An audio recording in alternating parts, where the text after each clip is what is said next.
And I have to say,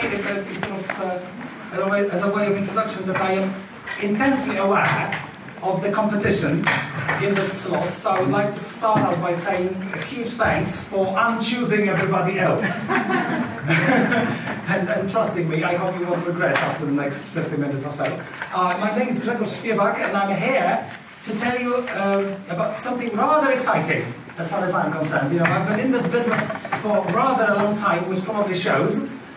But the past few years, I discovered something new, a new way of looking at our objectives, the things that we can accomplish in this profession. And I would like to share some of this enthusiasm with you today. And throughout the session, I will also try to showcase a project which I hope will demonstrate to you that it's not just me, you know, getting on and therefore becoming a bit sentimental about things, but it's something which actually is being done with great results. So that's my plan. Okay, so if you can see here, getting Polish preschool kids to talk English 24/7, you know, the image is there for a reason, and I'll make the image even bigger because I would like to confront this very seriously, this idea of, is this even possible at all? What do you think? Polish preschoolers, can they really be persuaded and encouraged, empowered to use English for real? Well, I hope you are saying yes, but I also hope that you are saying, well, yes, but how? Right? Because it's all right to kind of assert this, but it's important to sort of see how this actually can be done. So I am here to tell you that it is indeed mission possible. And that's the plan. So if you see this image a few times along the way, it's not a complete coincidence, because I'll be trying to say that one of the challenges that we've confronted over the past few years was precisely this initial notion of no, that just can't be done, for all sorts of different reasons. Okay? Now, to warm you up, since the day is rather grey, in spite of the very encouraging weather forecast, I will open with a little puzzle. And it would be nice if you checked with a neighbor. It's always nice, because then, you know, if anybody's wrong, it's not you, it's the neighbor. Okay? So the puzzle is this. What do you think, you know, statistically around the globe, if you were to say all the people on the globe, right, are they, the majority of them, are they monolingual, bilingual, or multilingual? Check with your neighbor quickly. What does your neighbor think? If you have a neighbor, that is. Statistic. Extra. What's the feeling in the room? Mono? Anybody? Across the globe? Bi? Multi? And the rest don't know what I'm talking about. Okay. Well, I'll tell you what the research says. It's not me. Research says that the world is multilingual. It's interesting, isn't it? Why is it interesting? Because this place in the world, not just Gdańsk, but, you know, Poland, happens not to be part of that game yet. But that's an important message. The message is that if the world is indeed multilingual, then there is probably nothing as such out there in the world that prevents, for instance, biologically, prevents nations from being multilingual. Does it make sense to you? So my first opening thing is, we are here for a paradigm change. A paradigm change which says high competence in a foreign language is an elitist skill, open only to the select few. So I'm here to tell you the exact opposite. It's a biological predisposition open to any intelligent, normally developing human being. In other words, what needs to happen in order not for this to develop into an ability? Are you with me? So that's my open. I know it's a different way of looking at it, but I think we deserve to do this like that because we are fantastic educationalists, and as such we are looking for ways to go even deeper with our goals, and that's what I'm here to tell you about. Now, to substantiate this a little, another little puzzle. Does anybody recognize this place in the world? It's a bit difficult. Not Dubai, no? No? You need to speak up because the acoustics is such that unless you really shout, I can't hear a thing. Somewhere in China? You're kind of getting closer, but it's not China. No. I'm a bit naughty, I have to admit, but I've chosen a place which is not typically associated with multilingualism. You know, otherwise it would be, I'd be offending you. Okay? So this place actually, I mean, the town is Astana. Actually no longer known as Astana. It's known as something else because the president died. The president of what? Of Kazakhstan. Okay. Why? I know you don't associate Kazakhstan with this image, but that's what that capital looks like these days. Okay? Now, what I'm trying to tell you, however, is not about their economic success, but about a strategy which this late president had for years. And this was a trilingual strategy for Kazakhstan. A top-down strategy. He thought Kazakhstan deserves to speak Kazakh, because of course that's who we are, but equally Russian, because this is our most important political and economic partner, and English, because it is the language of the world. And I'm just giving you a little bit of press about it, but the point is that for years and years, they've been doing this on a top-down level, on the assumption that they can. And that's what I'm trying to show you. Okay? And it's very rare, if you go to Kazakhstan, it's very rare, if you're sitting with Kazakh people, to hear a Kazakh person beginning a sentence in a language that they finish it with. So what happens is a completely systematic code switching between Kazakh and Russian in particular. Okay? And again, just to drive my main point, should we conclude that Kazakh people as a nation are biologically smarter than Poles, for instance, and therefore they are able to converse in the two languages while we only have one? You see? Okay, so that's the paradigm shift that I'm after. Another example is this, which you probably are going to recognize quicker. Singapore. You know what this is? Singapore. This is Singapore, yeah. Singapore is even more interesting, in a sense. Why is it more interesting? Because you see, in Singapore, apart from the super trees, the world famous super trees, there's something else. And it is this. The 4 languages, which are the official languages of Singapore. Okay? But of course, that was just, well, it just so happens that there are lots of nationalities, therefore they need to be recognized, against one another. But this is not what makes it interesting. What makes it really interesting is that those languages, I'll show you the relevant quote again, those languages are being used in the homes as a sort of domestic strategy. Okay? So the way this works is that, of course, they cannot be native speakers of all of these languages, you see, but they have a strategy to mix and match, because they know that their children need all of those languages in order to successfully function in that multilingual society for years and years, okay? And now, what about English in particular? This same research says that the upshot of this strategy is that English has been sort of promoted culturally from a foreign language to something which the late David Gradle, for instance, called other language. No longer something which is foreign. It's no longer foreign. It's just this other thing that we speak. It's the main language of the home. Again, what I'm trying to tell you here is there something in the Singaporeans that makes them, as a nation, more apt to learn languages than, for instance, Polish kids? Probably not. We are all human. Okay. Now, the upshot of it all is again something rather interesting. If you look at kindergartens, statistically, around the globe, you know what you find? Do you think that kindergarteners, statistically, are, again, mono, multi, or bilingual?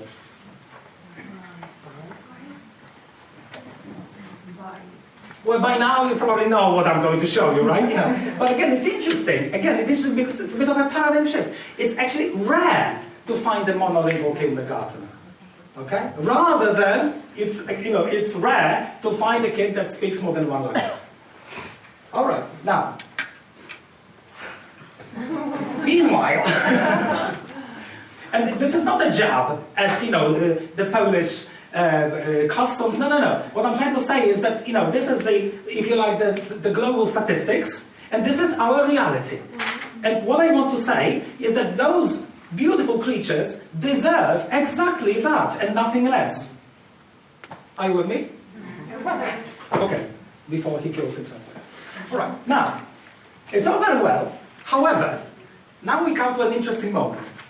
This idea of, multilingual is a bit down the road, let's be modest and only talk about another, an extra language apart from Polish. Okay, so you want them sort of to be bilingual. There's only one little thing. If I say bilingual to you, it has this prefix bi, doesn't it? Bilingual. Quick question. First association that comes to your head with this prefix, apart from bilingual, anything else? Bi what? Bisexual. Bisexual. Somehow always comes out first. Any other? Thanks for that. I'll come to bicycle, but not just now. Okay. Any other association, apart from bisexual, which seems to be the kind of the winning one? Bilateral. That's a very fresh one. I've never had this one yet. Congratulations. I'll add it to the slide. Okay. No, but there's one more. Bipolar. Thank you. Yes. It's interesting that if you kind of, wait a bit, then those two tend to crop up. And as you can see, I've got them on the slide ready for action. And why am I showing you these two? Because to me, they signify something very interesting and in fact profound about bilingual education. People kind of want it, but at the same time, they kind of don't. And that's the problem. Okay? And that's why I'm here. All right? With a mission. All right. So what is it that people fear? You might ask. Well, I have a whole list. Because I think it's important to confront, and in fact, one of the things that I've been doing over the past few years is collecting all of those fears, which, as you, I hope, already kind of sense, but I will try and demonstrate as we go along. They are mostly dangerous and very often conflicting myths, which of course does not mean that they are not persistent. They are. What sort of myths would you like to see? Okay, there's a representative list. Probably not a complete list either, but quite a representative list. One such typical thing is this. And don't tell me you've never heard it because I know you have. Okay? Natural for a child. And notice, I just showed you all of those different places, all the statistics. So what is it? What is natural about it? Well, it's just that it just so happens that in a place like Poland, people tend to be monolingual. And hence they're natural. In fact, all the myths I've collected from Polish parents mostly, but also some teachers. So, they are originally in Polish. I've translated them into English for the sake of the session. So this is the first one that I think is very, very interesting. The second, have you heard this one before? Yes. You better wait, right? Because they'll get mixed up. Oh my goodness, what if they get mixed up? Well, notice, again, the incredulity here is that, of course, in people that are genuinely, naturally bilingual, of course they get mixed up and somehow they don't die in the process, right? They come out of it. So, whence the presumption that if they get mixed up when you do this more consciously, something horrible will happen to a kid. But it's a very persistent myth. And interestingly enough, this one as well. You see? And this one. And I love this one with the previous one because, of course, the two are completely contradictory, aren't they? Because either it's better to wait, or it's better if you're a toddler, because if you're not a toddler, it's too late for you, you see. Interestingly, a lot of the people can hold both of these myths at the same time. Okay, so the fact that they are mutually contradictory does not bar people from holding those beliefs at the same time. Okay? And I'm not even finished, as you can see, because there are some unhappy faces left. This one is great. It's a great excuse. And since I'm not a native speaker, there's no chance. Well, I just showed you. There is a chance for all the Singaporeans, and somehow they survive as well, you see? Okay? And one more. Again, a great excuse, So again, notice this is this myth of I am not privileged enough, I haven't got the resources, I wish I could take my kid to a foreign country, but since I am here, no, unfortunately, etc. Right? What I'm trying to show you here is, as I told you, they are interesting because they are like the bisexual bipolar. You kind of, it's good and bad and neutral and you really don't know, right? I mean, and in a lot of cases you're using them as excuses rather than anything else. So that's what I would like to end up, that's my gravestone design. Okay, so what I'm trying to say is, look, all of this, the right at the end of each and single one of them is there to say, no, actually it's wrong. Yeah? And as an educator, I am in the position to tell you it's wrong, and if you're holding these myths, you're actually depriving your children of a completely biological opportunity to become functionally bilingual. Okay, speaking of functionally bilingual, shall I rewind? Yes. Oh, sorry, yeah. Presumably not this one? No. Not this one, okay. Right. Tell me when you're ready. Ready. I'm very happy to send you all the slides afterwards, by the way. But, I'm of course very flattered that you're taking photographs as well. Okay, no, but notice that, again, what is particularly interesting for me as an educator is the fact that there is, of course, a certain preconception about what it is to be bilingual in the first place, which informs, or I should perhaps say misinforms, all those other beliefs. Okay, now, we need to take this on seriously as well, because we are conscious educators. So what is actually the conception behind all of this, the fundamental concept of bilingualism? Well, actually, this concept is rather old. It comes from Bloomfield in the 1930s, so it's almost 100 years old. And this was, he is to blame, actually, for persuading the world that a bilingual person is one that has got something like a native-like control of at least 2 linguistic codes. Okay, that's a bilingual person. So if you need a visualization, it's almost something like this, 2 language competences almost schizophrenically inside one head. Okay, and switching between the 2 perfect ones. And you know what I'm going to say. How likely is that? Okay, notice that, from this point of view, of course, I am not bilingual either, am I? Because I haven't got a perfect competence, however defined, in the second language. Okay? Now, arguably, maybe this is not particularly modest of me, but arguably, I have been rather successful as a user of English for the past several decades. And notice I am not, I don't come under this definition, which probably means the definition itself should be taken into serious critical consideration. And it has been. So not just me getting all enthusiastic about it. People have moved on since, meaning, the world of academia. And in this century, more and more people are saying, look, you want to have a modern, working definition of a bilingual person, you need this. You need somebody who uses a second code for the purposes that they need to use it. Notice it's a huge change of perspective, isn't it? There's no mention of a native speaker accent here, for instance, as you can see. But also no mention of full idiomatic competence in L2, whatever that is. Okay? What is, however, very present is the idea of this person actually functioning in the second code for the purposes that they want to function in. And the term that has come about to codify this, it's a new thinking, it's a paradigm shift, it's not native-like competence, but perhaps something that could be described as functional plurilingualism. I know it's a handful, or mouthful this, functional plurilingualism. We may not necessarily use all of this, but I think what is important is to look at what it actually, how it is defined. And it is defined with these critical things in pink. Okay? So the 2 critical parameters is use, successful, effective use, and secondly, in a given situation. And that is absolutely fundamental. Notice, if you were to take me into a mathematician conference, I would not be as fluent as I am now, would I? Nor would you, I'm guessing. Because it's not a situation that I find myself functionally in. So small wonder, my mathematical vocabulary is nowhere near as good as my EFL vocabulary. Okay? And it's nothing wrong. I mean, I'm not a mathematician in Polish. You see what I mean?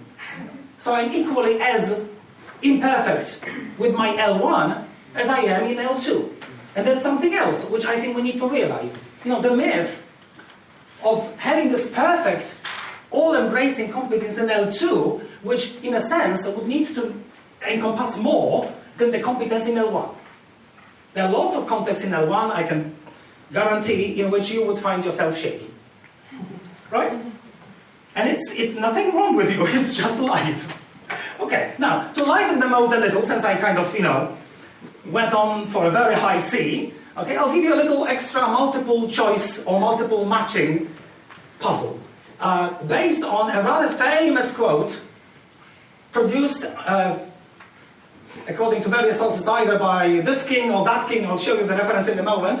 But never mind who said it. It's just lovely that this person had this kind of functional division of labor between all the languages that supposedly he or she spoke. Okay?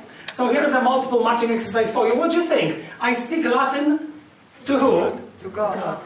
To God. Okay. Italian? To women. To whom? Spanish, French, German, and English. French to women. French to women. Okay. Spanish. Well, being a professional language teacher, you have no doubt noticed that there is one item too few on the right-hand side. I hear something for extra titillation. But never you mind. Okay, so French to women. All right. Spanish to whom? Well, it's a joke. You appreciate.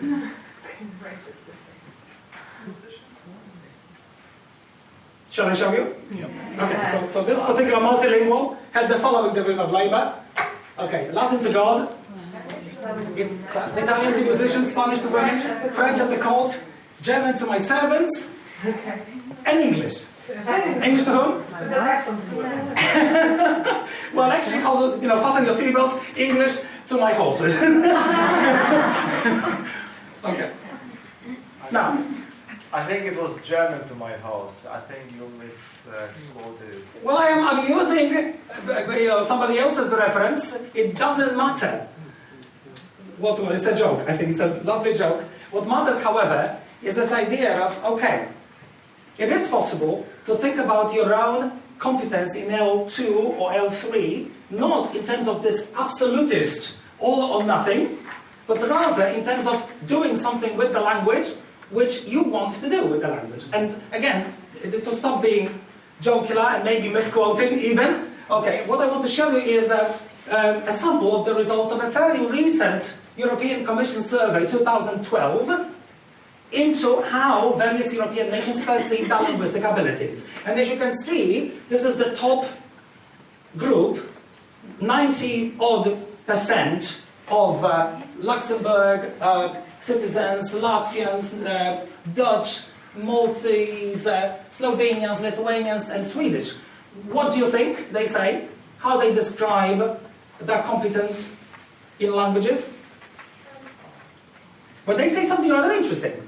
They say in that survey, they claim that they can have a conversation in at least one additional language. So they know it well enough, you see, well enough to hold a conversation in at least one extra language. Interesting, isn't it? And the selection is nice because it does not only include the super privileged, like the Dutch, yeah, or the Scandinavians, but also our neighbors, Lithuanians. And again, notice Lithuanians, what is this other language, most likely? Well, either Russian or Polish. Depending on which part of Lithuania you are in Vilnius, I would guess a lot of them would say, well, I am bilingual in this sense, and my other language is Polish. Okay. Now, since I mentioned preschoolers, let's look at preschool. Because again, if you understand how this functional paradigm shift works, then I think we are ready to ask a very important question. Okay, so you are 5 years old, or 4 years old, okay? What are the situations? Where? In L1, where is it that you use any language, not, the target L2 or L3? And you will perhaps not be too surprised if I say that it only takes a moment's reflection, but we've done this very systematically as well to confirm, just which structures specifically and which lexes, a moment's reflection to decide that those situations, lo and behold, are those. Yeah, we eat in L1 and perhaps in L2, right? This is a situation which happens to be on a rather systematic basis. I clean up, put the toys away, yeah, etc. I get dressed, right? I'm using the two languages here for a reason, to show you that indeed this is a bilingual situation potentially. I play in the two languages, right? I wash my hands, I think, I say goodbye, I ask for help, and a few others. Okay? So what I'm trying to show you here is that this sort of functional reanalysis leads to something rather neat, which is that this is the language that's certainly top priority everyday language in L1. Nothing special about it. So if you're thinking about the kind of language which you want preschoolers to deploy this multi, or at least bilingual competence in, then you want this, because that's the obvious starting point. And this is what I think makes it slightly less impossible. Are you with me? Speaking of less impossible, if you read, now apologies to any native speakers of English in the room who don't speak Polish, but this is a direct quote from the recent core curriculum for preschool, okay, the 2017 iteration. And it just so happens that the minister is kind of saying the same thing for once. Look, I highlight the critical things. First of all, language education is to happen within the mainstream program rather than only punctually as part of the English program. No, there's anything wrong with the English program, but probably not enough. Second important thing, in everyday domestic situations. You see? And last but not least, resulting from the natural interactions as they happen to those children rather than as they are being created artificially. Sounds like we are nearly there, or we would be, except for one little critical thing. What is it? Well, it is the fact that, this sounds very nice on paper. However, there is a major rub. And the rub is, if a great English language tutor comes into a kindergarten for 30 minutes twice a week, and I know of institutions in which they come for 15 minutes, Yes. twice a week, right? 15. 3 years old. And parents pay for this. Twice a week. Yeah. 15 minutes. And even if you are, okay, I'll show you the maths in a moment, but let's take the average, twice a week for 30 minutes. How realistic is it that you are going to be able to create all of these contexts, right? And, be with the children enough in order for this to ever become reality? Well, you know what the answer to this is. That is impossible. Okay, that is impossible. Okay. So, of course, what is missing, and quite crucially, in this all this thinking, is this, the idea of building a positive habit. I know the word habit does not strike you as a very novel concept. In fact, it probably strikes you as a very old concept. But it's interesting that a lot of the ideas of this sort of behaviorist modeling, put it that way, are coming back in a big way. One reference, which I really recommend, is this phenomenally interesting book by Charles Duhigg called, as you can see, The Power of Habit, in which he makes a very powerful argument for education, in which he says, of course, it's not about rote repetition and drilling, but there's a lot about forming a positive habit, which in particular underscores, in our context, the ability to produce. Because notice, in order to be able to be ready to produce anything, even the simplest thing like thank you or please, it's certainly not enough to try it once, or twice, or 5 times. You see what I mean? It needs to become quite literally a habit, and a good one. And that is what is, of course, missing in the traditional paradigm. Even the best English language teacher simply hasn't got enough time to build those habits. And this is why a lot of the kids fall through that net, and they end up really learning very little. There will still be some super talented ones who will pick up enough, but I'm talking the majority, I'm talking nation, okay? I'm talking Singapore, Kazakhstan, you see what I mean? What I want is a bilingual nation, not a few super gifted kids who will learn probably despite and not because. Are you with me? I learned despite, to be perfectly honest. If I reflect back on my teaching, I learned despite. But I would like people to learn because of the way I teach them, rather than having to fight with it. Okay, and the maths. I want to confront this very specifically because it is important. You know, even if you call yourself a bilingual kindergarten, which some of them do, when you look at their offer, what actually you get most typically is 5 times a week. You know, an English class. But 5 times a week, 30 minutes, still means 2.5 hours per week, which is a pitiful 10 hours per month. Isn't it? I mean, really, the maths is shocking if you think about it. Which, of course, also means that if you think about, okay, so if they have the input for 10 hours a month, what about the rest of their waking lives? And the sad conclusion must be that the remaining, you know, they will take 300 hours, given that the kid is awake about, 10 hours per day, probably more. But, even if it's just 10 hours, it gives you 300 odd hours per month of what? Well, you know what. Yeah? Of forgetting. Okay? And that is, of course, what makes it, again, sound impossible. So what we need within this paradigm shift, we need a complete reversal. Right? We need 300 hours of exposure, right? And therefore, you see. Okay? Except, then you will say, well, that is impossible because there is no school system that will ever tolerate this amount of English language tutor. There's never going to be enough money. Which is why you need a different approach. And that's what I'm here for. Okay? And from this moment on, I want to share with you the results of something which is already ongoing. And I'm hoping that you will get so enthusiastic about it that you will like to get involved as well. Because potentially it's a very, very exciting project for a number of different stakeholders. What sort of project? Well, as you can see, we call this dwujęzyczność dla małych I dużych, bilingualism for the big and the small. And it's not a marketing trick. I mean, it is, but there is something rather deep behind it, which is the following. The huge mistake that I think has been made traditionally in this kind of national planning of education is that either you targeted the small or you targeted the big.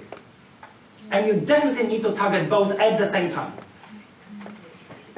I'll show you how. But just to make sure, I need to accomplish this, right? So I want to have 300 hours per month, give or take, of exposure, of being immersed in Poland. I'm not talking about a massive migration to the UK or somewhere else. Okay? Therefore, I want a 0 amount of... That is marketing. But you see what I mean, right? I want to reverse the whole thing, right? That's where impossible comes along. Okay, how? How is this possible? Well, it is. Because you see, what you need to create an environment, like Kazakhstan, like Singapore, okay, where the kindergarten and the home, in an ideal situation, will become a bilingual environment. Now, bilingual, not in Bloomfieldian sense, remember. I am not trying to say, look, therefore, kindergarten teachers need to become bilingual overnight, because of course they won't. Okay? Nor will the parents. But notice, the project that I started over 10 years ago called DoDoTOK, at that point I said, look, it's rather embarrassing to us as professionals that any parent, who in the great majority of cases is a non-professional, happens to be 100% successful when they educate their kids in Polish. Well, that's rather embarrassing, this, isn't it? Because somehow, not knowing anything about the psycholinguistics, not having a degree in philology, right, they are able to transmit the knowledge of L1. Unexceptionally. Right? So don't tell me, you see, this is the point where I say, well, don't tell me that this can't be done because there is not enough perfect linguistic competence out there. Need not be. That's what I'm saying. Yeah? In order for functional bilingualism to become completely widespread, you need to educate people, and that's where you guys come in. You need to educate people in the new priorities. And this is not about patting them on the shoulders for nothing, yeah? For lowering the standards. No. This is about a strategy. A strategy that says, look, in order for you to ever be successful first, you need to believe that you can. Because if you can be persuaded to believe that you can, then you will keep on going, step by step. Okay? Beginning very small and growing into it. If, however, you believe that you can't for all sorts of mythical reasons, okay, then you will seek excuses. And I do not want you to seek excuses. I want you to become part of this bilingual community of speakers of English, for instance, around the globe. Now, again, I already showed you this, but just to reiterate, what would it take? Well, it would simply take a focus on the contexts that are there anyway. Okay? Because you know, if you are a parent, or if you are a kindergarten teacher, not English kindergarten teacher, but the homeroom teacher, the so-called przedszkolanka, they hate this, so wychowawca przedszkolny, I know this, yeah. But there are also men in this profession, rare, but existing. Okay, so you know, the homeroom teachers, yeah, doing the core curriculum teaching in kindergarten, then they need to perform this anyway, because those contexts are there, right? They help kids in the bathroom, they help kids get dressed, they help them when they eat, etc., etc., etc. So our job as educators is to pick on the most typical, the most fruitful of these contexts where interactions happen in any language, because, you know, based on the several years of piloting this, I can tell you that it's not so obvious that every single context that you can think of is one where a kid says anything at all in any language. Very often what happens is that a kid is being directed by an adult who says something to a kid. Okay? Of course those are valuable too, but we need to keep our heads clear around which contexts actually promote any kind of response, verbal response, and which will perhaps create a non-verbal reaction, which is also valuable. Okay? And I'm only showing you a small sample of these contexts, and we've worked on this rather hard. Okay? Whetting your appetite. What you also need, and this is again years and years of experience, is because of the adults, not because of the kids, because of the adults, you need to really give the adult the critical language on a plate. In this case, quite literally. Okay? I'm just giving you one sample. What am I saying here? I'm saying that an adult, a non-professional adult, like a parent or this homeroom teacher, will not tolerate the whole challenge of selecting, you know, adjusting and all of this, right? You really want to give them that language so that they can use it virtually the next day. And this is just a small sample of it. If you're thinking, well, okay, but does this work methodologically? Well, of course it does, because if you start thinking through the sorts of interaction patterns that are characteristic of this sort of situation, you will quickly discover that, in fact, all of this potentially is starting to happen. You know, first of all, there will be non-verbal reactions, as I already told you. There will also be verbal reactions in some of these situations. There will be perhaps in time even an actual question being asked by a kid, or maybe an answer to a question, or a request for something. And if you are thinking, well, that's not the whole linguistic competence, well, of course it isn't. But as I told you, a whole linguistic competence is a myth anyway. Nobody has got a full linguistic competence. But it's nice to start small and accomplish something, rather than thinking of starting big and doing nothing. And then seeking an excuse and, you know, telling everybody else that it's too late, or that I didn't have the native speaker, or that I did not have a chance to go to an English-speaking world, da. Okay? Well, you can do all of this here in Poland, both in kindergarten and at home. Of course, you need to have the right tools. And absolutely fundamental, this is my biggest discovery, what you need all the significant adults for a child. Yeah? Even the best language teacher is by far not enough. Okay? They are fantastic to model this, they are fantastic to support all those other significant adults, but they simply haven't got enough time with the children in order to actually develop those positive habits. And something else important, which is that those positive habits will only become habits when they happen in the situations to which they pertain. You see what I mean? So you do eating language when you eat, not when you role-play eating. It's a very different sort of thing, right? You do, washing your hands language when you wash your hands. You flush the toilet and you ask for help when you flush the toilet. You see what I mean? And you get dressed, etc. And there is research to do with this, which says that different areas of the brain get activated when communication actually goes on for real, as opposed to situations where it is pretended play. Of course, pretended play is valuable, but it simply does not do the same thing. You see what I mean? And what I need is I need a habit, like in L1. And notice what parents are so good at. Parents do this, don't they? They teach me how to ask when I need to ask. Right? They don't sit and say, let's do a lesson on asking now. Okay, I'll explain to you. They don't do this. Yeah, it happens when the situations happen. and over and over and over again. So what we need, we do not need any fancy methodology, but we need the right conditions, we need the right kind of language pre-selected, and we need the right amount of repetition, which is the behaviorism bit, okay? If I can use a bit of Polish here, colloquial, przepuszczenie przez gębę. You know, you really need to literally almost filter the language through the mouth. And not once, not twice, 1,000 times maybe. Okay? So notice, the key thing here is, rather than thinking, well, how many lexical items will they learn? How many tenses will they learn? My answer is, you are asking the wrong question. The right question is, how many positive habits will they develop? Okay? So rather than, having a traditional, mainstream, relatively superficial syllabus delivered in small, punctual chunks, you want to give them very much pre-selected language and drill it forever until it sinks in. It becomes your second nature, because second nature, like second language, you see? The difference between foreign and second has to be second nature. And of course, this is where you start, because those are the contexts when you are 3 or 4 years old. You do not want to talk about second conditional, because you don't use this in Polish either, you see? Very obvious.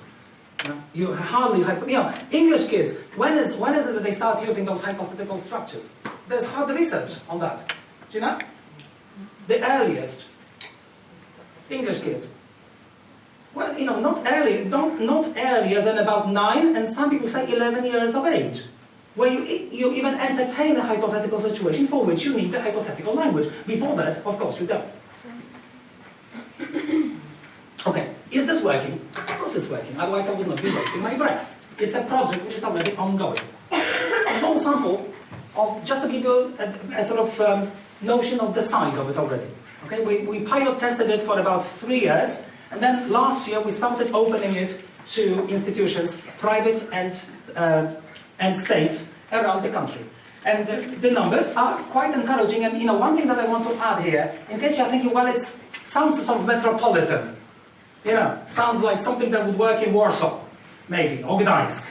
Okay, well, the answer actually is no, it works beautifully in small places, where teachers, in fact, are quite receptive to that. Okay, of course, they still need the push, they still need the support.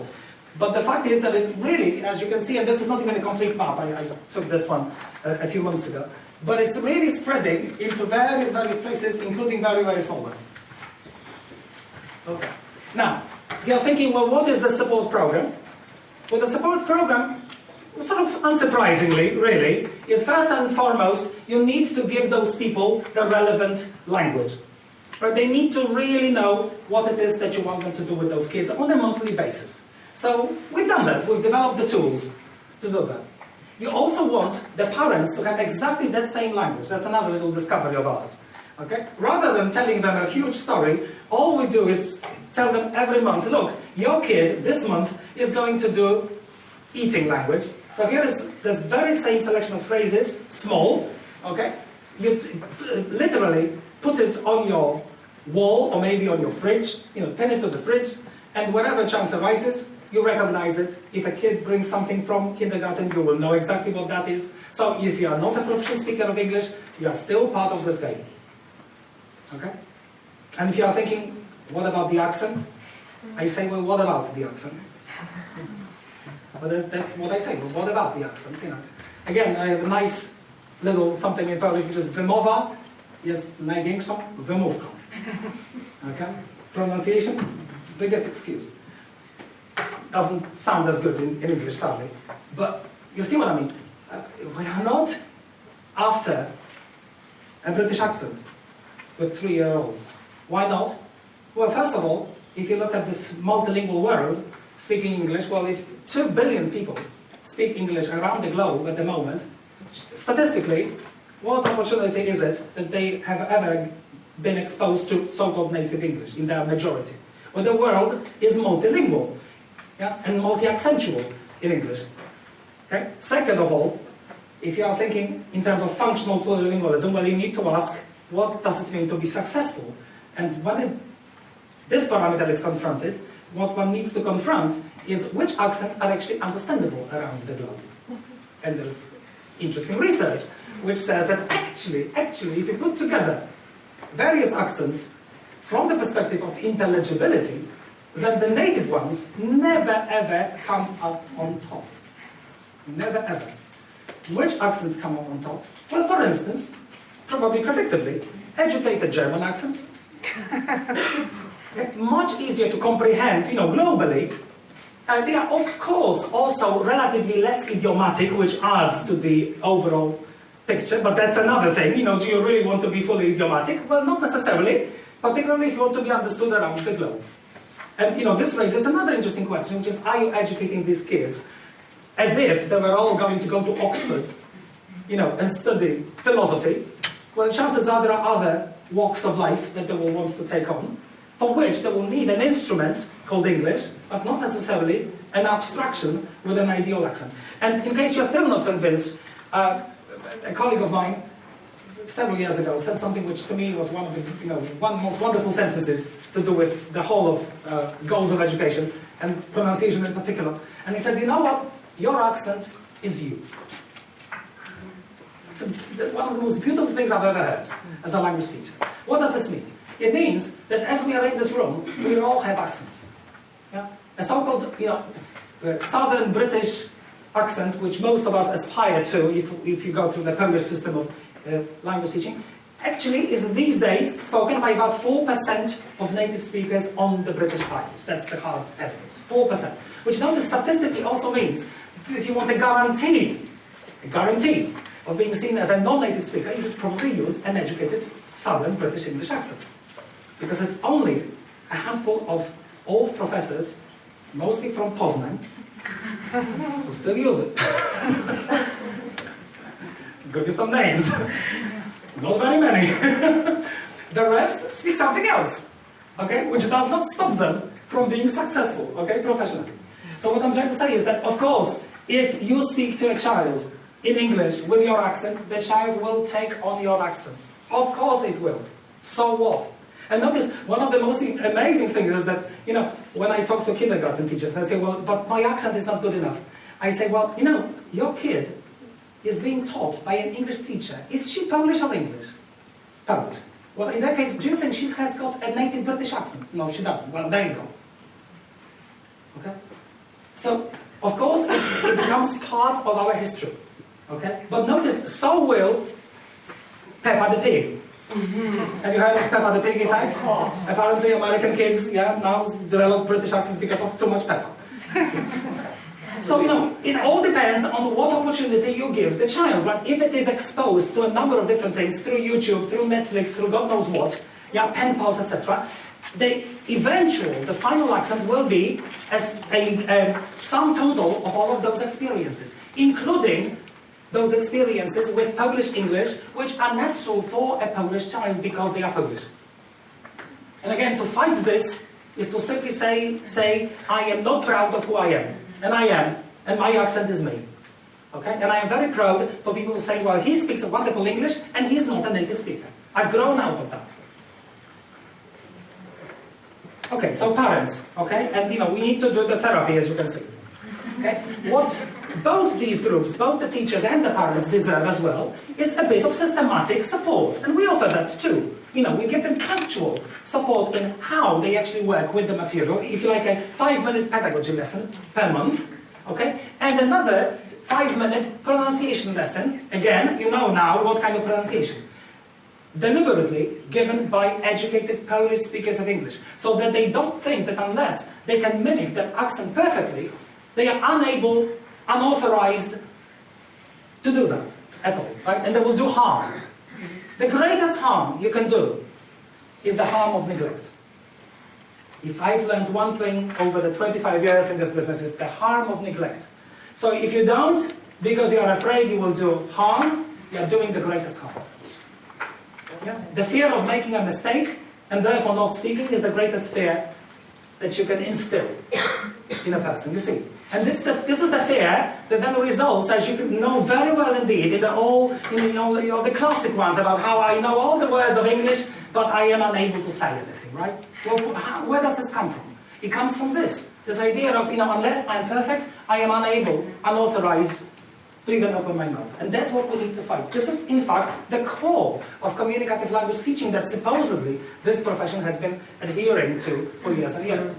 Yeah? But notice this is you cannot reconcile this with a notion of a perfect native accent as the ultimate and only goal of education. Because, we are in the 21st century and it's the second decade already, ending very soon, we also say to the parents and the teachers, those curriculum teachers, and if you want to have all of this vocabulary and phrases literally in your pocket, we'll give them to you as well, through a deal with Fiszkoteka. So, again, the very same language is available to them month after month, and they can take advantage of it.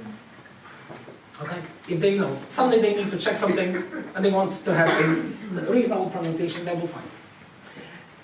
Fundamental. I told you involving all those significant adults, but you can't do this for real unless, and again, I'm speaking from 3 years piloting experience, unless every month you check on it. It's very labor intensive for us as project coordinators, but it's absolutely fundamental, and in fact indispensable. Because if you don't, you give them great material and online tools, and you leave them to it, and then you check on them 6 months later, they'll tell you, oh, well, but we had all those Christmas things to do, And then kids got sick because it was winter time, and then a lot of them were away because of the holidays time. So, yeah. And then, of course, what they will say if you push them is that the program doesn't work. Okay? And of course, they will sabotage it. You see what I mean?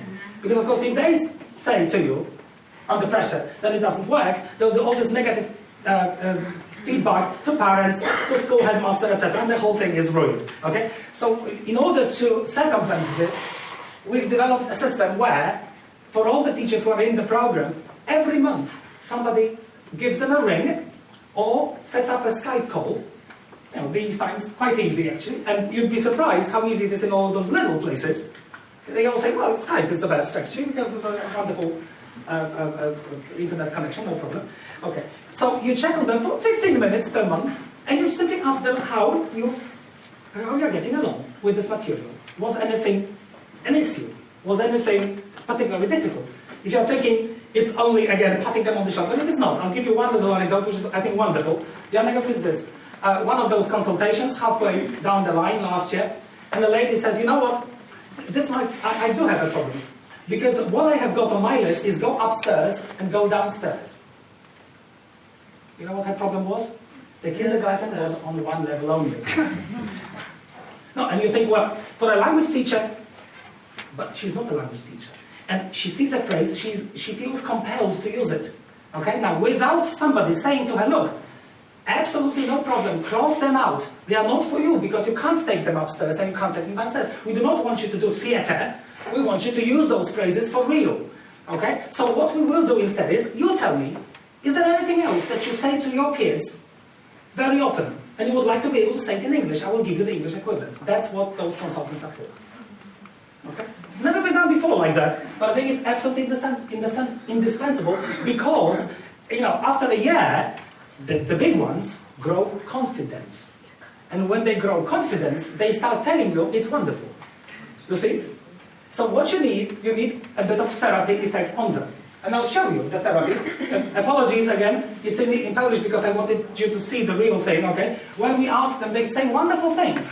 Like, for instance, that of course it does good things to the kids. And that it's, the level of difficulty is nicely graded. And the kids know that it's fun.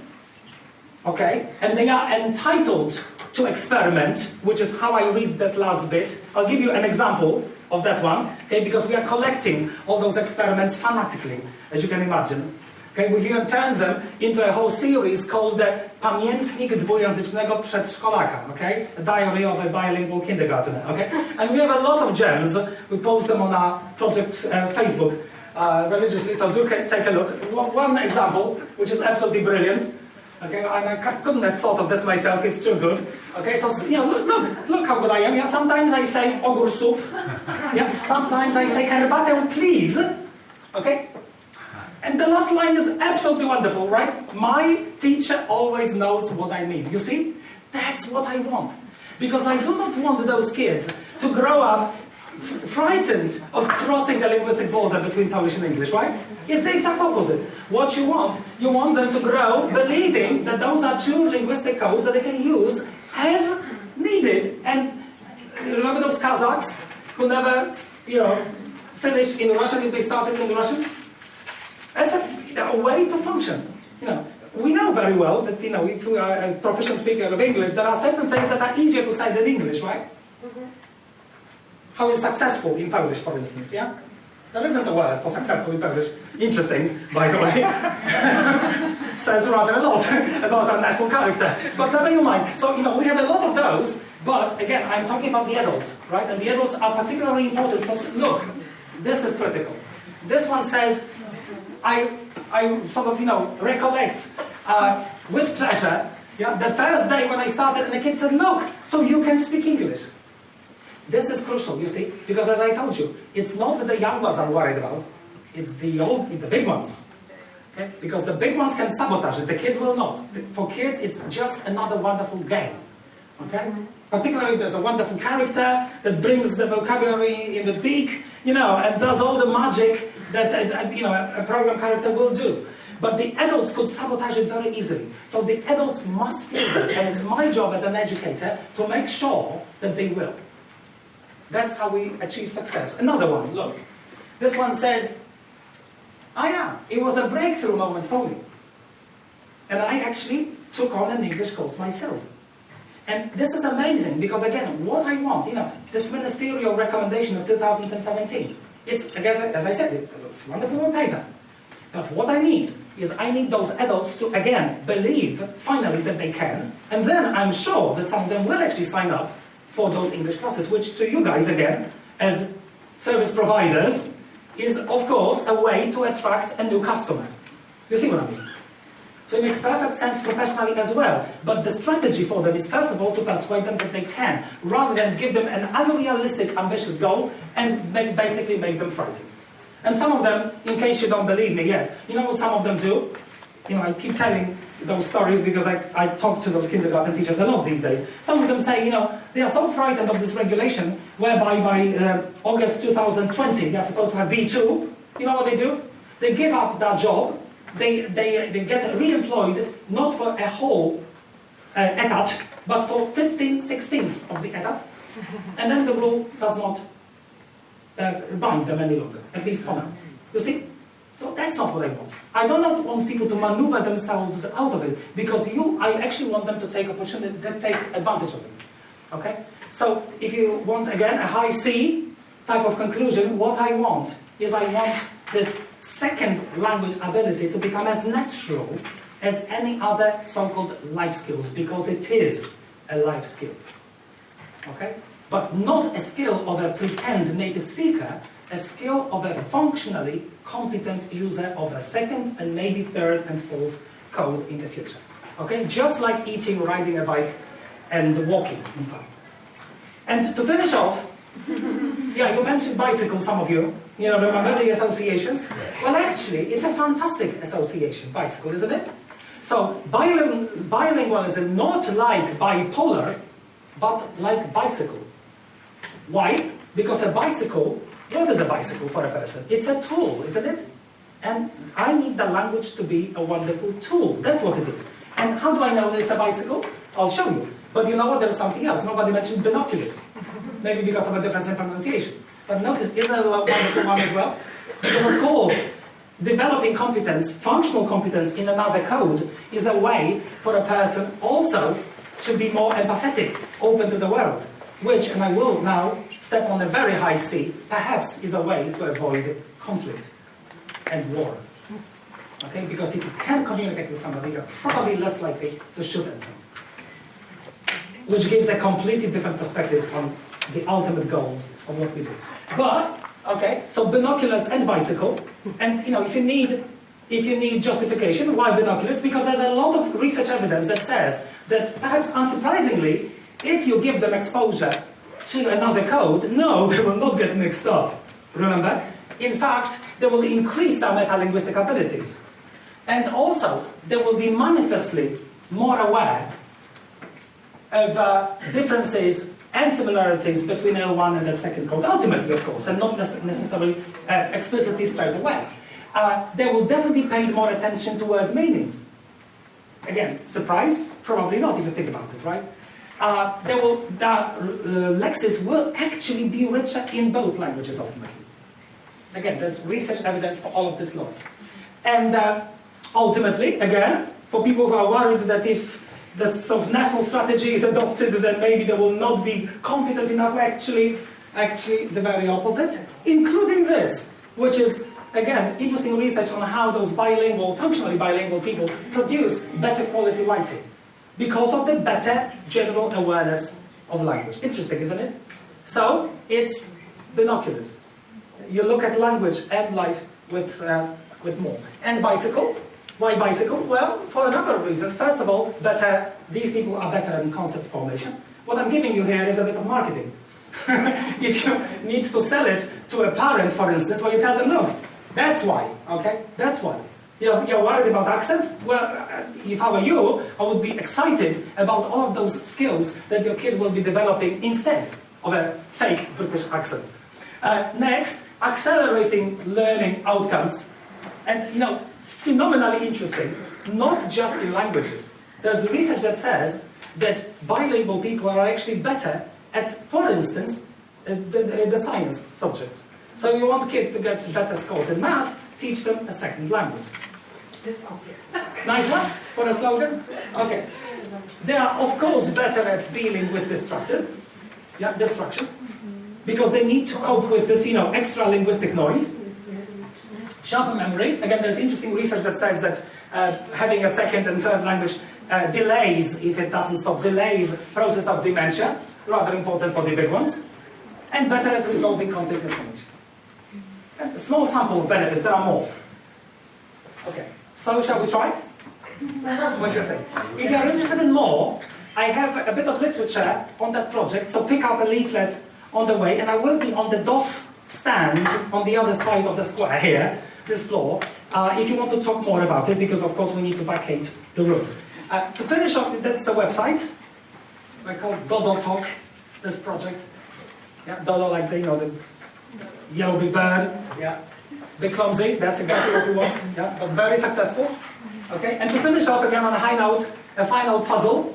And I hope a nice quote, which is this one from Charlemagne, who reportedly said that to have another language is to possess a second what? Life?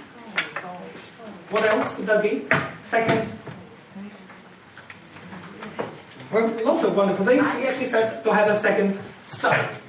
Okay? And I'm going to leave you with this happy for a second soul. Okay, so thank you very much.